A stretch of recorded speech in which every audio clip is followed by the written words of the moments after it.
பரவியிருந்த சமுதாய சீர்கேடுகளை, அவலங்களை சரி செய்ய பாடுபட்டவர்களுள் கிறிஸ்தவ மிஷனரிகளின் பங்கும் மிக பெரியதாகும்.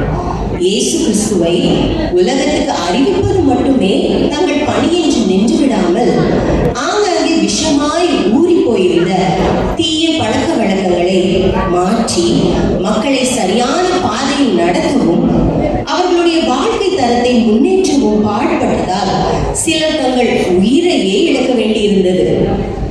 அவ்விதமாக அயர்லாந்தின் வடபகுதியிலிருந்து இந்தியாவின் தென்கோடிக்கு வந்து சிறு பெண் பிள்ளைகள் விபச்சாரத்திற்கு பயன்படுத்தப்படுவதை அறிந்து அவர்களை காப்பாற்ற போராடிய ஒரு இளம் பெண் தான் ஏமி கார்மைக்கல் அம்மையார். ஒரு பெண்ணை கூட தேவன் பயன்படுத்துவாரோ என்றோ அல்லது என்னை தேவன் பயன்படுத்துவாரோ என்ற கேள்வியோடோ அமர்ந்திருக்கும் நம்மிடம் தன் கதையை, சாட்சியை சொல்ல வருகிறார் மிஷனரி ஏமி கார்மைக்கல். உற்சாகமாக கரங்களை தட்டி வரவேற்கலாமா?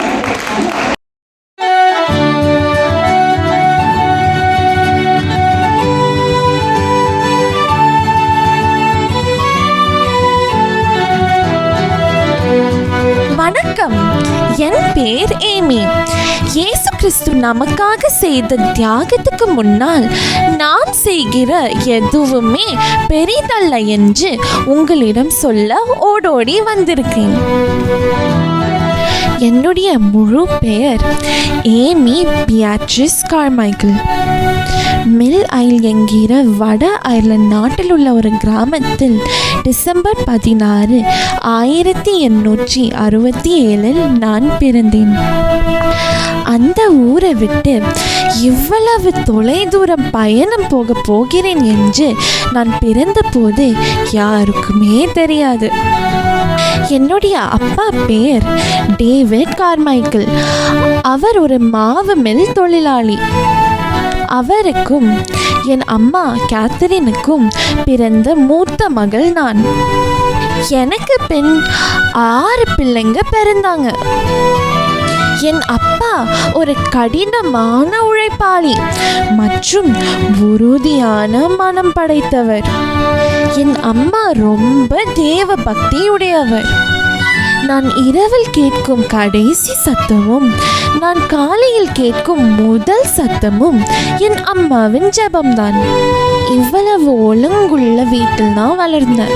ஆனால் நான் கொஞ்சம் குறும்பு தான். சேர நிறைந்த ஸ்கர்ட்டோட வீட்டுக்கு வர்றது, டீச்சர்ஸோடைய ஃபுல் கம்ப்ளைண்ட், அம்மாவுடைய பனிஷ்மெண்ட்ஸ், இதெல்லாம் எனக்கு ரொம்ப நார்மல் தான். ஒரு சில இன்சிடென்ட்ஸ் எனக்கு மறக்கவே மறக்காது. அப்படிதான் நான் 3 வயசு இருக்கும்போது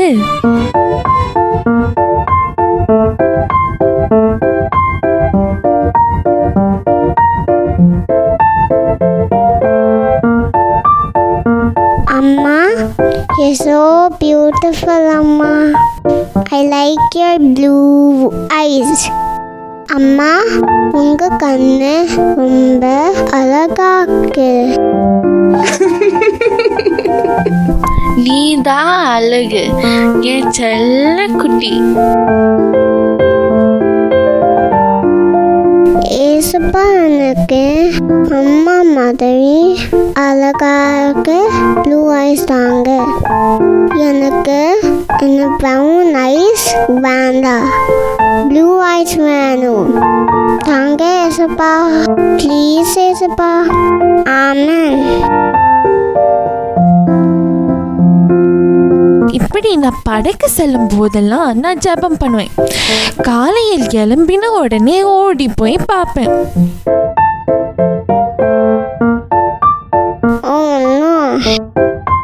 ஏசப்பா, கண்ணு இன்னும் ப்ரௌனா இருக்கு. You didn't give me blue eyes. Still I only have brown eyes. ஏசப்பா நான் கேட்ட ப்ளூ ஐஸ் எனக்கு தரவே இல்லை. என் ப்ரேயருக்கு நோ எதுக்கு சொன்னாருன்னு அப்போ எனக்கு புரியல.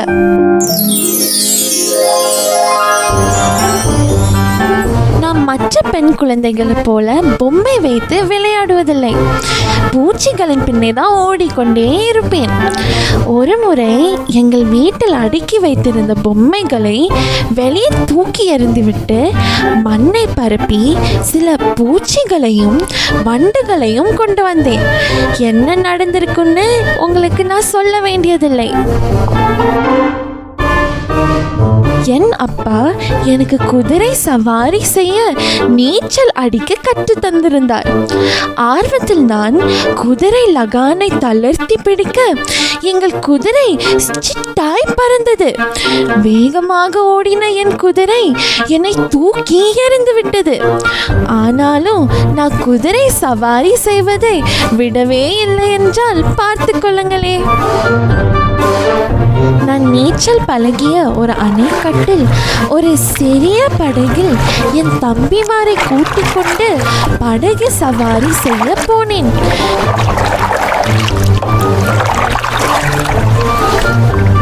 திடீரென்று நீரோட்டம் அதிகமாக பயத்தில் ஒரு பாடலை நான் சத்தமாக பாடினேன்.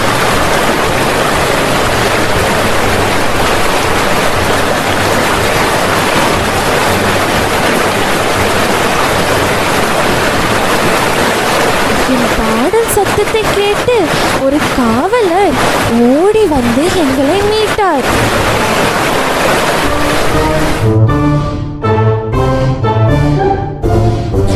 எல்லா ஆண்டுகளுக்கும் நான் தான் தலைவியாய் இருப்பேன். ஒரு நாள் லாபர்ணம் மரத்தில் விஷம் இருக்குதுன்னு யாரோ சொன்னது ஞாபகம் வந்தது. அந்த மரத்தின் பூக்கள் நானோ சாப்பிட்டுட்டு என் தம்பிமாருக்கும் கொடுத்தேன். கொஞ்ச நேரத்திலேயே கொமட்ட ஆரம்பித்தது. நாங்க எல்லாரும் வாந்தியா எடுக்க எங்க அம்மா கிட்ட மாட்டிக்கிட்டோம். அது சரி செய்ய நாங்கள் சாப்பிட்டதை விட கசப்பான ஒரு பவுடரை சாப்பிட்டு அம்மாவிடம் மன்னிப்பு கேட்டு ஒரே ரகலையாக முடிந்தது. எங்களுக்கு பாடம் சொல்லி கொடுக்க வீட்டுக்கு வந்த கவர்னஸ், அதாவது டீச்சரை, நாங்கள் படுத்திய பாட்டில் அவர் ஓடிவிட்டார். என் அம்மா என் சேட்டை தாங்க முடியாமல் எங்கேயாவது கிளம்புகிறேன் என்று சொல்லுவாங்க. அவ்வளோ சேட்டை பண்ண ஒரு குறும்புக்கார பெண்ணா. யார்க்ஷயரில் வெஸ்லியன் மெத்தடிஸ்ட் ஸ்கூலில் நான் படிக்கிற காலத்தில்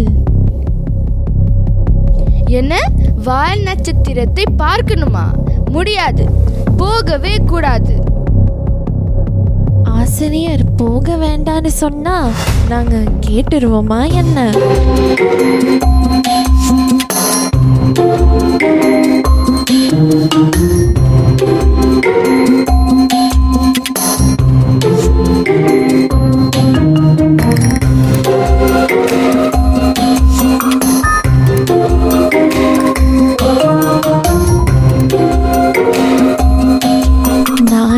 நண்பர்களும் சேர்ந்து நடு இரவில் எந்திரிச்சு அந்த வால் நட்சத்திரத்தை பார்த்துடலான்னு நினைக்கும் போது மாட்டிட்டோம்.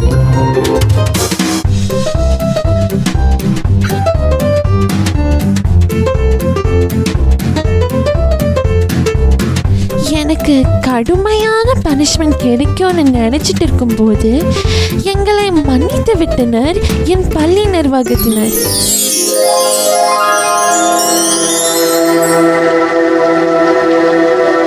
எங்கள் பள்ளியில் நடந்த ஒரு எழுப்புதல் கூட்டத்தில் இயேசு உன்னை நேசிக்கிறார் என்று சொல்லப்பட்டது. அது என்னை வெகுவாக அசைத்தது.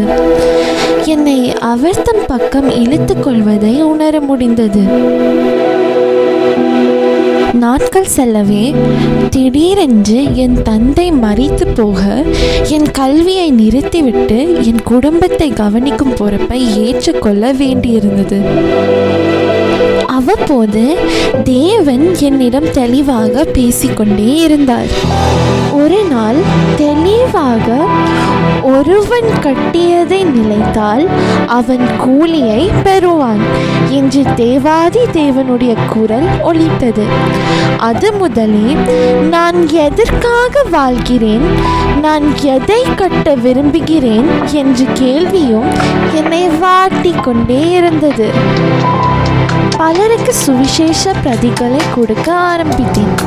ஷாலிஸ் என்று இலக்காரமாக அழைக்கப்பட்ட ஏழ்மையில் வாடிய பெண்களுக்கு வேத பாட வகுப்புகளை நடத்த ஆரம்பித்தேன். என்னால் முடிந்த உதவிகள் செய்து வந்தேன். ஒரு கன்வென்ஷன் கூட்டத்தில் தேவனுடைய ஊழியத்திற்கு என்னை அர்ப்பணித்தேன். இந்த பெண்களுக்கு எதையாவது செய்ய வேண்டும் என்ற எண்ணத்தை தேவன் மனதில் வைத்தார். அப்படியே வெல்கம் என்ற இரும்பு கட்டடத்தை அமைக்க முடிந்தது.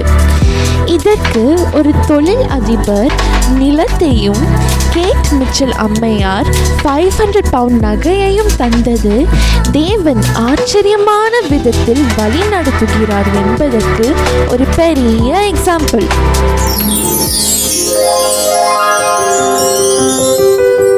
என் வாழ்க்கையில் மிக முக்கிய ஒரு நபர் தான் ஃபாதரி என்று நான் செல்லமாக அழைக்கும் மிஸ்டர் ராபர்ட் வில்சன்.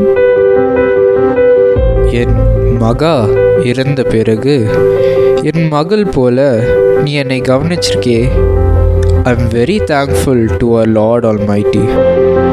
ஃபாதரி, என் அப்பா இல்லாமல் நான் கஷ்டப்பட்ட போது நீங்கள் எனக்கு கொடுத்த கைடன்ஸுக்கு ஈடு இணையே இல்லை.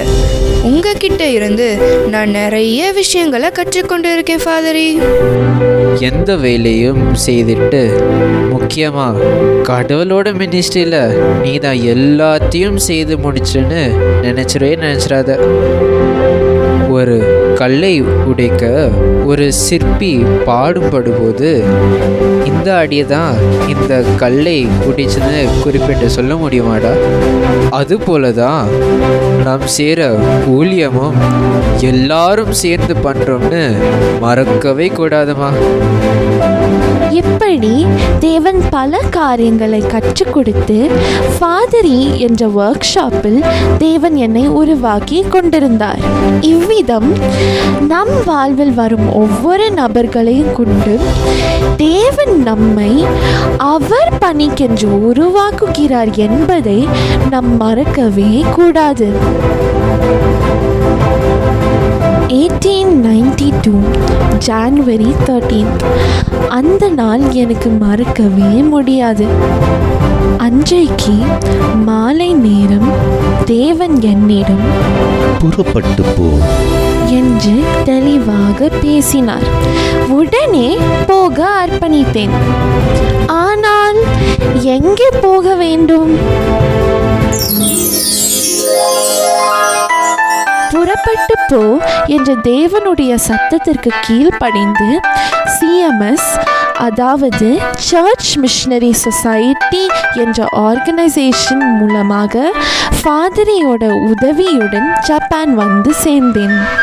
ஹட்சன் டெய்லர் சைனாவில் பணி செய்யும்போது சீனர்களின் உடையை அணிந்திருந்தது எனக்கு ஞாபகம் வந்தது. அதே போலவே நானும் ஜப்பானில் பணி செய்யும் போது ஜாப்பனீஸ் மக்களின் உடையை அணிந்து கொண்டேன். 魚だったらやっぱりね、日本は一番新鮮な魚がすぐ海の周りが海なんで、新鮮な魚いつでも手に入るっていうのが一番いいですね。லாங்குவேஜ் படிப்பதும் வெதர் கண்டிஷனும் எனக்கு ரொம்ப கடினமாக இருக்குது.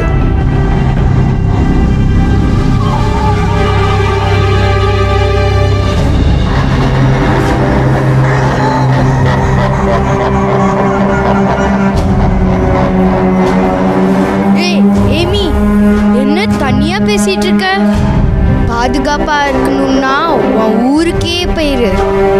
அங்க போய் கல்யாணம் பண்ணிட்டு ஜாலியா இருக்கலாம். இங்க தனிமையே உனக்கு கொன்னுரும். நோ பிடிவாதம் ஏமி, நோ பிடிவாதம். திரும்பி அயர்லாண்டுக்கு ஓடி போயிரு. ஆண்டவரே, நான் என்ன செய்யணும்? இங்கே எல்லாம் ரொம்ப கஷ்டமா இருக்கு.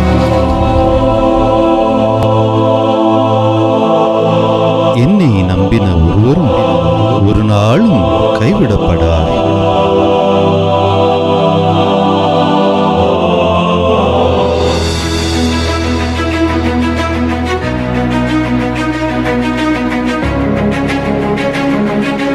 இப்படி சாத்தான் என்னோட பல முறை போராடினான்.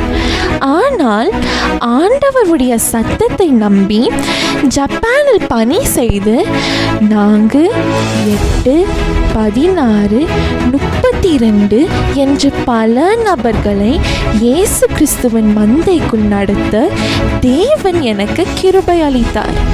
பிசாசுகள் ஓடினர். ஒரு நாள் நான் பிரசங்கம் செய்த போது, ஆமாம், நீங்க சொல்வது உண்மையாக தான் இருக்கணும். புத்தர் நல்லவராய் இருக்கல என்று சொல்லிட்டு செத்து போயிட்டார். இயேசு உயிரோட இருக்கிறாருன்னா அதை சொல்ல வந்த நீங்க ஒரு ஏஞ்சலா தான் இருக்கணும். அவர் வாழ்ந்த வாழ்க்கையை நீங்க எங்களுக்கு காமிக்க முடியுமா? இப்படித்தான் பலர் நம்மிடம் இயேசு கிறிஸ்து வாழ்ந்த வாழ்க்கையை நாமும் வாழ வேண்டும் என்று எதிர்பார்க்கின்றனர். இயேசுவை அறிந்த நாம் இயேசுவை போல வாழ ஆயத்தமா? ஆயத்தம் என்று நான் அர்ப்பணித்தாலும் என் உடல்நிலை காரணமாக என்னை தாய் நாட்டுக்கு செல்ல டாக்டர்ஸ் வலியுறுத்தினர். கஷ்டத்தோடு அயர்லாந்து சென்று உடல் தேறியவுடன் முதல் முறையாக ஸ்ரீலங்காவுக்கும் பின்னர் இந்தியாவுக்கும் புறப்பட்டு சென்றேன். என் வாழ்வு அங்கேயே முடிந்துவிடும் என்று எனக்கு அப்போது தெரியாது.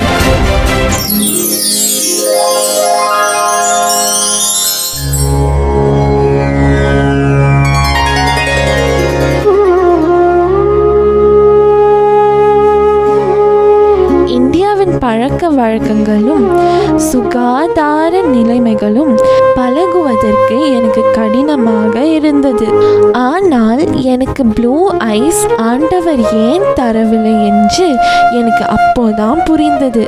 இந்தியாவில் உள்ளவர்களின் கண்களைப் போலவே என் கண்களையும் தேவன் படைத்திருந்ததன் நோக்கம் இந்தியா பெண்ணாகவே நான் வாழ வேண்டும் என்பதே என்று நான் புரிந்து கொண்டேன். தமிழ்நாட்டில் பண்ணைவிளை என்ற பகுதியில் தேவ பணி செய்ய வந்தேன். புடவை அணிந்தவளாக.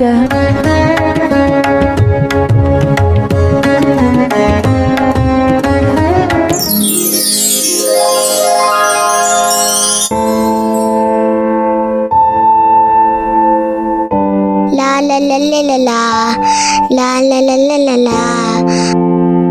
அம்மா, இப்போ நம்ம எங்கே போகிறோம்?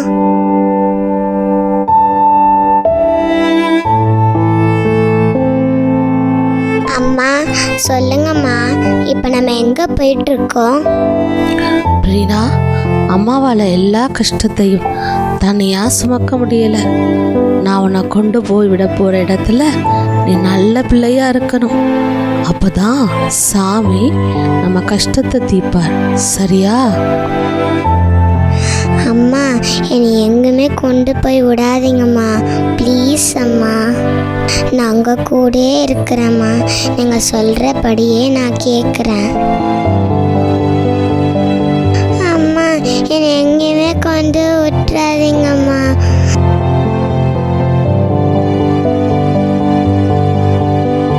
நாங்கள் பார்த்துக்குறோம்மா. கடவுளே, என் பிள்ளைய உனக்கு அர்ப்பணிச்சிட்டேன். என் கஷ்டத்தை இனிமேலாவது நீக்கு.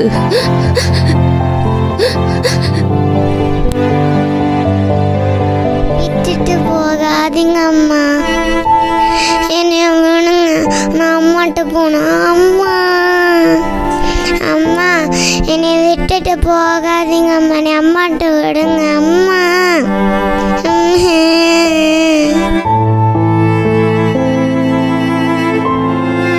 இந்தியாவிற்கு நான் வந்த பிறகுதான் தெரிந்தது, இங்கு சாதி வரி, விதவை பெண்களை கொல்லும் சதி என்று சடங்கு, இன்னும் இப்படி பெண் பிள்ளைகளை கடவுளுக்கு திருமணம் செய்து கொடுக்கும் சடங்கு என்ற பல கொடுமைகளை பார்க்க வேண்டியதாயிருந்தது. இந்த பிரீனாவும் இப்படி கடவுளுக்கு திருமணம் செய்வதற்காக தன் தாயினால் படிக்கப்பட்ட பெண்தான்.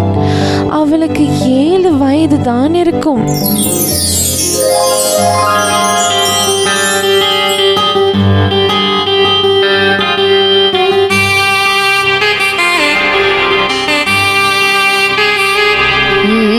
சரியா டான்ஸ் ஆடுங்க. சரியா டான்ஸ் கற்றுக்கிட்டதா கடவுளுக்கு உங்களை திருமணம் பண்ணி வைக்க முடியும். நீதான் இங்க வா, இன்னைக்கு ஒன்னியதான் கடவுளுக்கு திருமணம் பண்ணி வைக்க போகிறோம். வா வா, உனக்கு அலங்காரம் பண்ணணும். ஐயோ, இங்கேருந்து எப்படியாச்சும் தப்பிச்சு போயிடணும். என்ன கொடுமையாக இருக்கு. எப்படியாவது ஏதாவது ஒரு வழி கண்டுபிடிக்கணும். பிரீனா, ஓடி போயிருமா. ஆனால் எப்படி போகுது?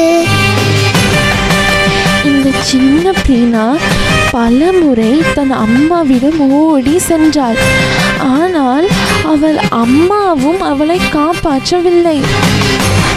கோவில் பூசாரி மற்றும் அங்குள்ளவர்களும் அவளை விடவே இல்லை. மாட்டிக்கொண்டால் பல முறை. ஆனால் ஒரு முறை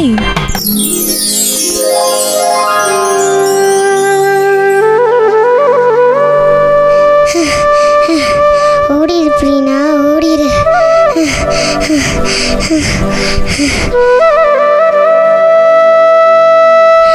எப்படியாவது அன்னைக்கு சந்தையில் பார்த்த அம்மா வீட்டை எப்படியாவது கண்டுபிடிக்கணும். அவங்க கண்ணில் இருந்த ஒளி, அவங்க கண்ணில் இருந்த அமைதி எனக்கு வேணும்.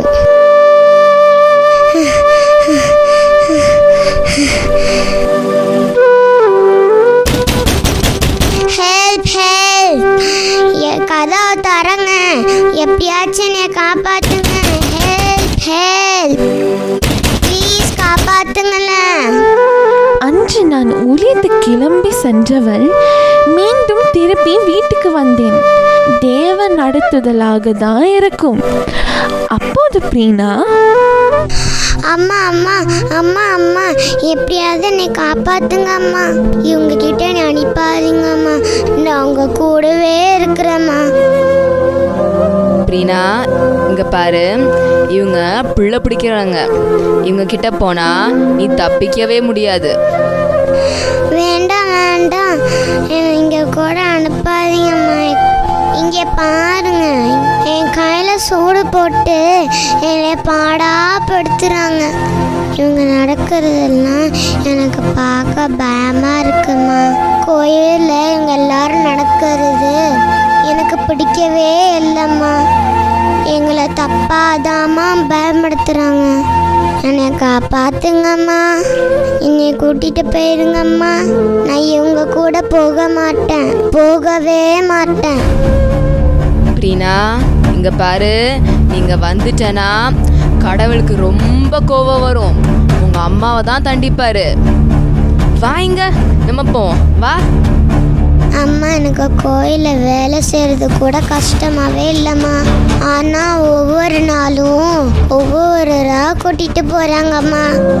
அம்மா, ராத்திரி என் கூட இருந்த பிள்ளைங்களாம் காலையில் அழுதுகிட்டே வராங்க அம்மா. ரொம்ப வலிக்குதுன்னு சொல்லுவாங்க. அவங்க சொல்லும் போது எனக்கு பயமாக இருக்கும். எப்படா இங்கேருந்து தப்பிச்சு போயிடறான்னு இருப்பேன். அன்னைக்கு உங்களை சந்தையில் பார்த்தேன், அப்படியாவது உங்கள்கிட்ட வந்துடலான்னு இருந்தேன். நீங்கள் என்னை காப்பாற்றிடுவீங்கன்னு நான் நம்பினேன், அதனால ஓடி வந்துட்டேம்மா. கோயிலில் உங்களை எல்லாரும் தப்பாக சொன்னதுனால நீங்கள் நல்லா உங்கன்னு நினச்சி நான் உங்களை ஓடி வந்துட்டேம்மா. என்னை கைவிட்டுறாதீங்க அம்மா. சொன்ன பேச்சு நீ கேட்க போறியா இல்லையா? வா, இங்க ஒழுங்கா. இந்த குட்டி பெண் என்ன நம்பி வந்ததுனால் இனிமேல் இவளுக்கு எல்லாமே நான் தான் இவளுடைய அம்மா. தயவு செய்து போயிடுங்க, இவளை நான் விடவே மாட்டேன். நன்றிம்மா, ரொம்ப ரொம்ப நன்றிம்மா. மிஸ்ஸியம்மா, நாங்கள் உங்களை சும்மா விட மாட்டோம். இதுக்கு நீங்கள் நல்லா அனுபவிக்க போகிறீங்க. புண்ணியம் கிடைக்கும் என்றோ, பணம் கிடைக்கும் என்றோ, வியாதி நீங்க நேர்த்தி கடனாகவோ, அல்லது நான் தான் விதவையாய் இருக்கிறேன், என் மகளாவது பூவோடும் பொட்டோடும் சாகும் வரை இருப்பாள் என்று எண்ணியோ, தாய்மார்கள் தங்கள் பெண் பிள்ளைகளை கோவிலில் கொண்டு வந்துவிட்டு தேவத்திற்கு திருமணம் செய்து கொடுத்தனர். இவ்விதம் தேவத்துக்கு மனம் முடித்து கொடுக்கப்பட்ட பின் முதலில் இந்த பெண்கள் தேவத்தின் உடைமையாய், பின்னர் பூசாரியின் உடைமையாகி, பின்னர் வந்த பணக்கார பக்தர்களின் உடைமையாகவோ விலை மாதுக்களாகவோ மாறிப்போவதுதான் கொடுமையிலும் கொடுமை. இப்படிப்பட்ட பச்சிளம் பெண் குழந்தைகளை காப்பாற்றுவதற்காக தேவன் எழுப்பிய ஒரு ஆச்சரியமான செயல்தான் டானாவூர் ஐக்கியமாகும். மிஷனரியாக வந்தேனே, இப்போது இந்த பிள்ளைகளுக்கு ஆய வேலை செய்வதா என்ற எண்ணம் எனக்குள்ள வந்தபோது நேசர் இயேசு கிறிஸ்து சீஷர்களின் கால்களை கழுவியது நினைவில் வந்தது. உற்சாகத்தோடு செயல்பட ஆரம்பித்தேன். பிள்ளைகளின் மீட்கும் பணி தொடர்ந்தது. பெண் பிள்ளைகளை மாத்திரம் மீட்கும் சூழ்நிலையிலிருந்து ஆண் பிள்ளைகளையும் மீட்கும் நிலை வந்தது. ஆண் பிள்ளைகள் நாடக கம்பெனிகளுக்கு விற்கப்பட்டனர். இரு பாலரையும் பராமரிக்கும் பணியை பரமன் தந்தார். பணிந்து ஏற்றுக்கொண்டேன். என் வாழ்வின் பின்பகுதியில் நான் படுத்த படுக்கையானேன்.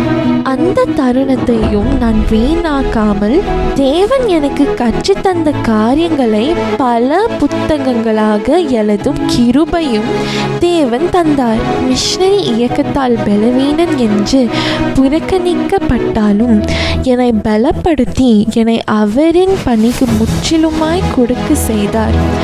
அவருக்கே மகிமை உண்டாகட்டும்.